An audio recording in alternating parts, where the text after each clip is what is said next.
episode, we go over what physical therapists need to know about rotator cuff repair surgery with orthopedic surgeon Dr. Sean Rockett.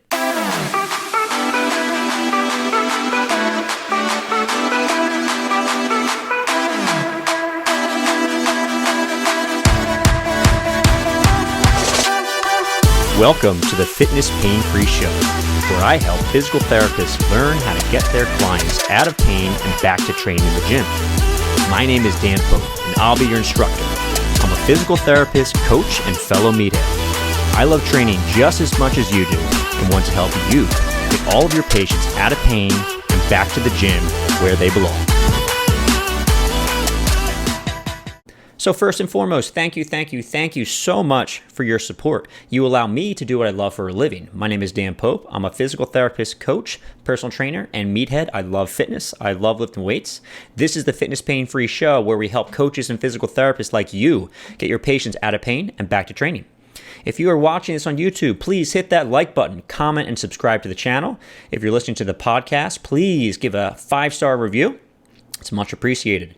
So if you want to go that extra mile and support the channel even further, please consider subscribing to my premium membership, Fitness Pain-Free Insiders. It's a comprehensive educational resource and toolkit for the fitness and rehab professional. So I think Netflix, but for trainers and physical therapists. It's premium content from yours truly. I make all the content on there, and it's similar content to the show, but way more in depth. It's updated monthly. I've been updating this thing for the past 5 or so years, and there's a lot on there. There's 100 plus webinars, ebooks, and complete guides. You also have access to a private Facebook group to have all of your questions answered by me. You also get a chance to decide upcoming podcast topics. So if there's something you really want to learn more about, hear me go in depth about, let me know. I can do that.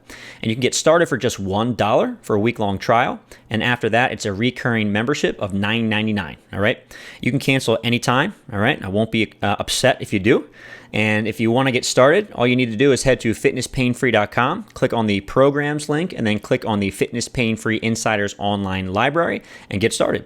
So first, our expert is going to be Dr. Sean Rockett. Now, I was really lucky to have Sean on the podcast because he is the head orthopedic surgeon for CrossFit HQ, and he's been the head surgeon for, I want to say, almost 10 years now. I think 2012 is when he was first appointed to that position. He's been rated as one of Boston's top docs several years. He actually trains CrossFit, so he goes to a CrossFit gym and trains there. He's been doing that for years, and he's a proponent of CrossFit, which I think is great. You don't find too many surgeons out there that really like CrossFit. If they do like CrossFit, oftentimes it's because it drives revenue, is what they'll say, right? Because CrossFit hurts people, right? Kidding. I've been collaborating for years with Dr. Rockett. We've kind of been sharing patients. I love bouncing ideas off of him, seeing what the surgery was like. He's always very responsive. I get to text him, email him, just a good guy in general, right? He is my trusted local surgeon. So if I have a CrossFitter that has a problem and I think that may require some surgery, he's going to be one of the first guys on my list, right? So that's awesome. The other piece is he has a great website that has a lot of great information there. 321gomd.com. Make sure you check it out. And without further ado, let's get this thing going. Dr. Rockett, thank you for joining us. How are you doing tonight? I'm doing well. As you can tell, we haven't changed our clothes in 3 weeks now. So smelling pretty good over there, Dr. Rockett. Yep. We batch film these, obviously. I have a really nice question for you tonight, Dr. Rockett. You ready? Right. Okay. What do physical therapists need to know about a rotator cuff repair from a shoulder surgeon? You ready to delve into this? That's a big question. I know. All right. So in terms of common rotator cuff tears, seems like the supra/infra are the most common ones. Does that mirror what you see from a fitness perspective? Do you see fitness people getting the same types of rotator cuff tears? Yeah, I would say that it's similar issues. Okay. Similar tendons. Yeah. Supraspinatus, number one, probably, most infras are not isolated. Most infras are starting at the supra going to infra. So it's a progression of the supraspinatus. It makes sense. I probably could count on a handful how many times I've seen just an infraspinatus. Yeah. Okay. So very uncommon just for infra. Usually supra turns into infra, just kind of keeps on tearing down the line. Yeah. Okay, Yeah. very good. So here's a question that's challenging. Does cuff tear size matter in terms of how fast we progress physical therapy? So I'm talking about range of motion, strength, that type of thing. Yeah, just based on the science that what we're trying to prevent are failures, obviously. We're trying to hold people back more than what is probably necessary, but we're basing it on the percentages of failures of multi-tendon surgeries. Mm-hmm. So the bigger the tear, the higher the failure rate. Mm-hmm. And so we're trying to guard against those numbers. We're hedging our bets. So if we have a 3 tendon repair, we're trying to hold people back more than if it's just the supra, repair. That makes sense. And I've heard this from a few different places. I don't know how true it is, but if we have a really big tear and our concern is failure, is it wise to do a little bit more conservative care to let that scar down better? So delaying range of motion, delaying strengthening to allow this to scar so that we have a better attachment. Yeah, I think with any repair, I think it's bad if you get stiff, because then it becomes very difficult to progress well, because then, and I've gone in on a bunch of people who have scarred down after a rotator cuff and they get bursal adhesions and they get, intra-articular adhesions or frozen shoulder. Mm-hmm. So I think of any surgery, we're trying to avoid that. But I think what it comes down to is delaying strengthening, definitely. So if I sort of break up my repairs into, small supraspinatus, routine slam dunks, and then things I'm worried about: soft bone, multiple anchors, many tendons, things that have a tendency to have a worse outcome. Mm-hmm. So I will prolong the active motion for the multi-tendon people to be 10 to 12 weeks for active motion. Okay. Yeah. Whereas supraspinatus, I'm okay at 6 to 8 weeks. Okay. Excellent. So we need that range of motion. That's key. So I'm okay with range of motion. And some people, it's funny, you do the same surgery on people, and some people just don't let therapists move their arms. Some people, just get stiff right away. They get tight right away. And those are the ones you wish you had them moving a little earlier. But I'm okay with, passive motion right away, gentle motion, getting up to 90, getting out to 90, mm-hmm. On mostly anybody. With a small supra, I usually start at about 2 weeks, when I'm not worried about the incision, when I'm not worried about, any infection. And, we see them in our office at a week, give them a prescription, and then they go, can set up therapy. So hopefully within 2 weeks, they're starting moving. Okay. Is that even more important for an open procedure versus an arthroscopic? Are you more fearful of? Yeah, it's been a while since I've done open. I'm old in the rotator cuff repair, world of, being 50. And so I used to do mini opens and have progressed to, arthroscopic for pretty much everything. So it's been a while for open. I think it just comes down to, delaying the real end range of motion with multi-tendon ligaments. If you have that infraspinatus in the back and you're, internally rotating and bringing them forward, that's going to put a lot of stress on the infra. So just protecting ranges of motion when we're into infra and teres in the back. Okay. So we need the range of motion, but we do have to be careful about protecting the tendon, depending on what tendon, I guess, they had repaired with certain ranges, I guess. And the failures are you have the sutures coming up through the tendon, and then we're tying down the sutures. The failures are the fact that the tendon will rip away from the suture. Mm-hmm. It's the anchors are usually fine. It's not the anchor. It's not the knots. It's the fact that the tissue quality can be poor in some people, and that they will pull through the knots. Okay. That's another good question that I have for you. And I know I've asked this a few times with some of the patients that I've worked with together with you. Mm-hmm. Does tissue quality matter? Absolutely. In progression? Go ahead. No doubt. I can go in there and see somebody and shave and check out, probe or debride their tissue. And if their tissue is avascular and not mobile, then yeah, they could have a bad outcome just based on what their rotator cuff looks like. Again, that's what we're talking about, a chronic tear. That's what we're trying to avoid, this bad, poor tissue, trying to reattach poor tissue. So absolutely, if you get a fresh tear and there's bleeding edges of that tendon and you see vascularity and you see tissue, it's going to be good. But if you go in there and you see white, smooth, shiny, white tissue paper, shriveled tendon, your stomach turns a little bit. Yeah, so it's not going to be a good day. All right, so kind of same idea. Make sure you get the range of motion, but delay some of the strength if there's poor tissue quality. Poor tissue quality or multiple tendon involvement, yeah. Okay. Here's another question for you. And I got to, admit, I'm not really on top of this stuff. But does surgical technique matter in terms of long-term outcomes, obviously, but in terms of what I need to do as a physical therapist because there was one procedure versus another? You mean as far as single row, double row? Is that what you're getting into? Yeah. Mm-hmm. Yeah. No, I mean, I think we're looking at the literature. No clinical difference between single row, double row. Double row has some biomechanical studies suggesting decreased rip-out strength. But then there's there's theories about putting too much tension on the repair. That if you pinch down the tissue with a double row, you're putting too much tension on the repair, and you can lead to a vascularity of the tendon. And then also just putting in too many sutures, getting too much suture in there, and not leaving enough space for the body to grow. And so if you you can put a ton of sutures there, but the body still needs to grow together. So yeah. So I'd say technique is surgeon dependent, and hopefully people are doing the right thing and doing a good job with it and getting. But as far as double row versus single row, it would be the same treatment. Okay, so no difference there. Same rehab, yeah. Okay, excellent. All right.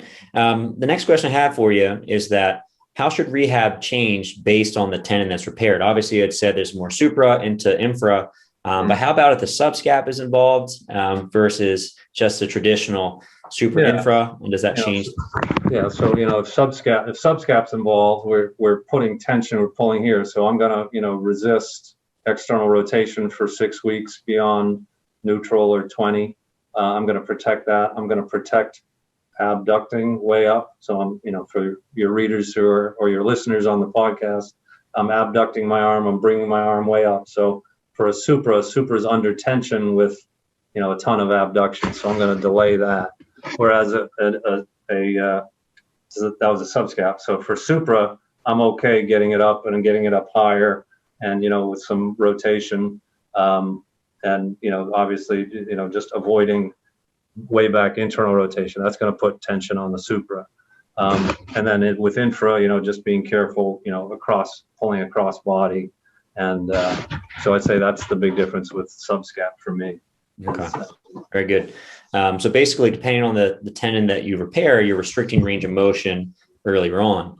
The one thing that I tend to think about as well when I'm rehabbing these tendons, let's say that you have more of a supra/infra, from a loading perspective, I tend to delay loading those tendons a little bit longer.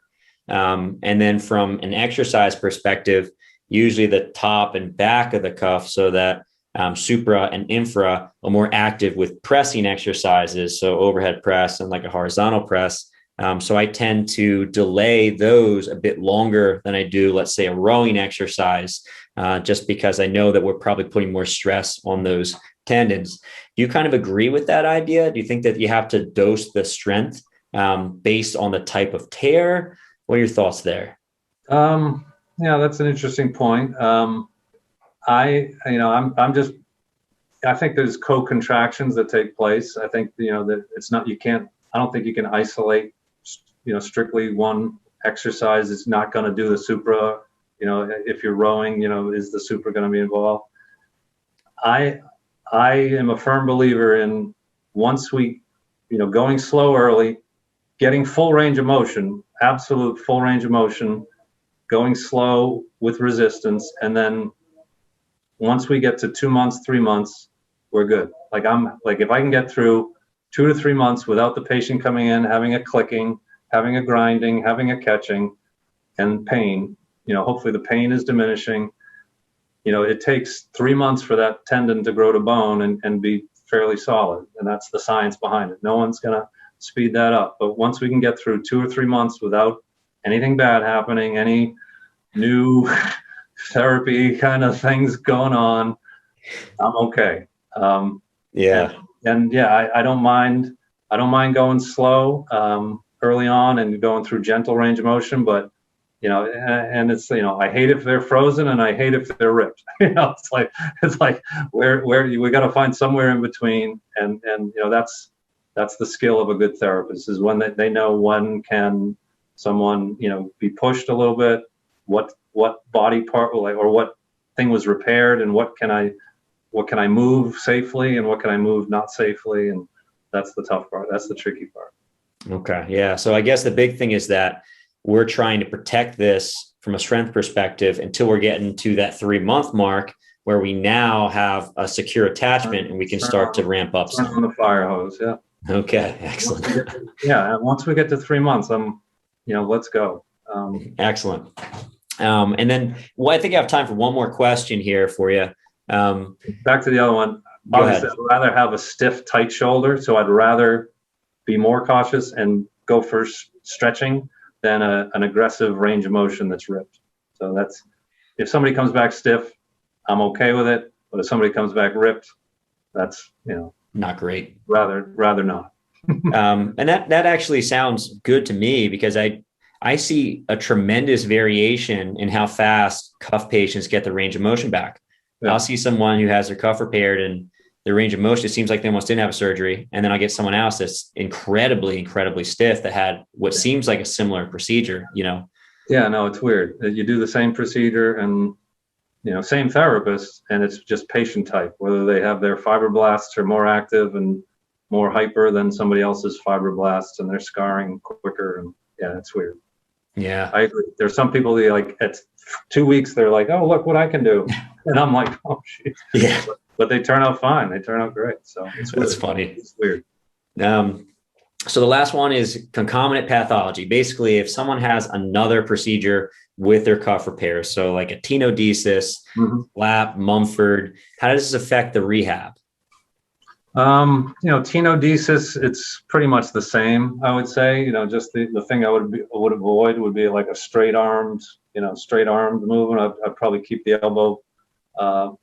It happens when I do a capsular release for a frozen shoulder and a biceps tenodesis at the same time. Like, I don't want them to be pulling, on the biceps repair. So I usually have people do a flexed elbow, forward flexion and abduction to release some of the pressure on the biceps.